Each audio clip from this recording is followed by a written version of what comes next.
So, I've been a fan of hatches for years now, from the Civics to the Focuses and even the Golfs. I can appreciate a nice hatch when I see one. And ooh, baby, I think I see one. Now, just a disclaimer of how I do these videos. I'm not reviewing these cars, nor am I doing a deep dive of different trims unless I specifically say that. I'm just a guy talking about uncommon cars that I like and that I think need to be talked about just a little bit more.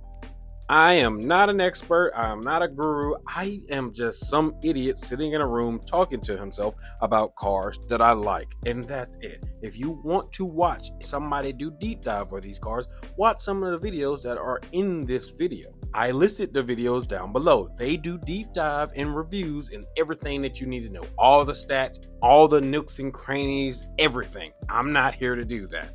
I do a very basic ranking in these videos where I decide whether or not I could see myself owning one of these cars I talk about. And the car in question for today is actually the Nissan Pulsar GTI R. Can I please be friends with someone that owns one of these? I want to drive it.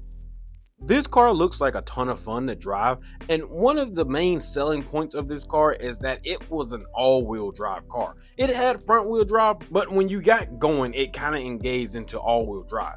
And from the videos that I've watched of this car on YouTube and TikTok, every person I see drive one of these seem like they're having a damn blast, and I want to be part of the crew. But getting into the rankings, you got the stock form.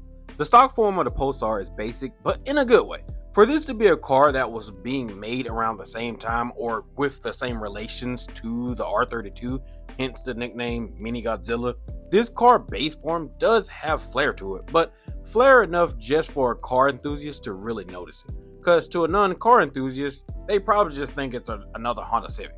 But regardless of how it looks, I'm just a big sucker for small boxy cars. I don't mind round cars, but what really catches my attention to most of these cars is the front end. Look familiar, don't it? Look, if I liked it on that car, I'm going to like it on this one. Like, dude, I get the best of both worlds. 8.5 out of 10 for me. Now, I'm always a big fan of modded cars. To be honest, I like modded form of a lot of cars more than the stock form. But in this case, I think I prefer the stock form, crazy enough. Don't get me wrong, some of the examples I've seen are good looking cars, but I think putting it on coils and wheels would really be enough.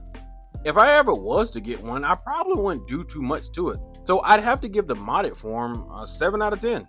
Now, about the interior, it's almost the same as any 90s coupe or sedan. It's not too flashy, but it's functional. And for this to be a coupe with 4 seats and legroom is a plus, honestly. And like I said, the interior isn't too flashy. It just kind of reminds me of going grocery shopping with my grandma rather than a hardcore racer or something. So I'll give it a 6.8 out of 10. Nothing that's getting my nipples twisted, if you know what I mean. Now, how much moolah are you going to be spending on one of these bad boys? Ha! That's if you can find one.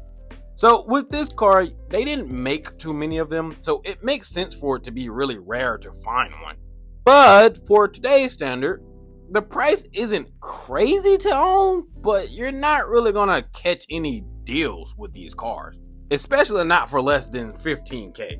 And if you do, please do your research on the car and check over the car, especially if you get it imported, because rust is an issue. Like cover-ups is a big thing over there. But most of the examples I've found are all in the 20K range.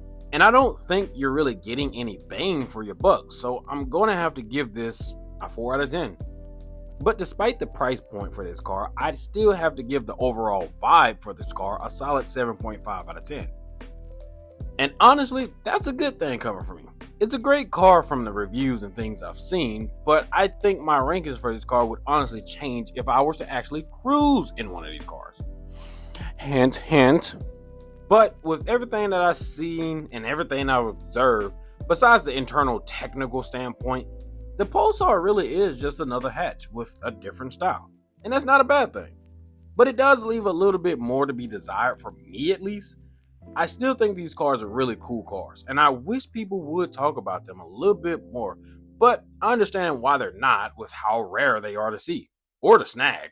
But could I actually see myself owning a Pulsar? Yeah, but I doubt if I'd be able to even afford the damn thing or find it.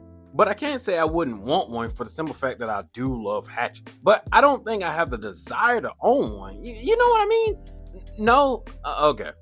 But hey, that's just another uncommon car that I wanted to yap about. And thank you for listening to this nonsense if you have gotten this far. How about you consider subscribing, leaving a like and subscribing to the channel, and comment down how you feel about the Nissan Pulsar and what are some cars you like to see in the future. I don't mind yapping. Sorry if I'm doing just one car this time around. I just think it's easier for me to crank these out if I just focus on one car, go over that one car, and then just do that with each one. Meaning it might just be different cars, but it will probably be just within the same range. Maybe I might do a double if it's somewhat of the same car, like the Conquest and the Starion from Mitsubishi. Oh, fuck that. But point is, I want to get these videos out quicker, and it's easier to record and do all this stuff if I just focus on one instead of like 4 or 3 or other ones. You get what I mean? But let me know which method you like, the more cars in one video or just one car where I focus more on that. But with that being said, I'm a dip. Soy soda. I'll catch you guys in the next one. Peace.